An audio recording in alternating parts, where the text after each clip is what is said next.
Monsieur Karl Lang, 2 minutes, qui va s'exprimer au nom des collègues non inscrits. Mes chers collègues, Monsieur le Ministre, c'est de coutume dans cette Assemblée de nous gargariser de mots relativement au social. Je tiens à vous le dire, malheureusement, que le modèle social européen n'est plus qu'un mythe,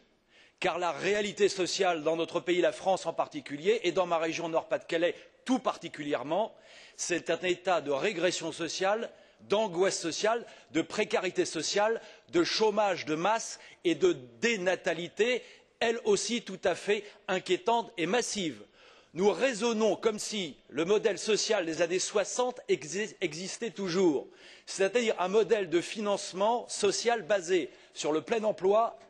et s'appuyant sur une population active nombreuse. Eh bien, depuis 30 ans, nous avons affaire à un chômage de masse et nous subissons une dénatalité considérable, entraînant à terme, en passant du baby boom au papy boom, un état de choc de financement de notre système de retraite. Alors,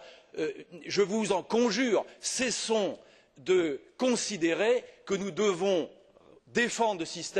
le modèle social européen, mais préparons-nous à réorganiser le modèle social européen et compte tenu de l'analyse économique et historique que nous faisons, cela doit s'appliquer à partir de 2 notions. La première notion, c'est la mise en place d'une politique familiale de reconquête de la natalité, faute de quoi nous serons incapables, dans les décennies qui viennent, de financer notre système de retraite, et deuxièmement, par une politique de reconquête du marché intérieur et de retour à l'emploi.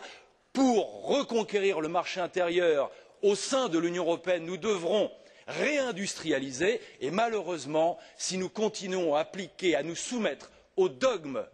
quasi religieux du libre-échange et du libéralisme sauvage, eh bien nous ne pourrons pas faire ce qui est nécessaire afin que nos entreprises soient capables d'être compétitives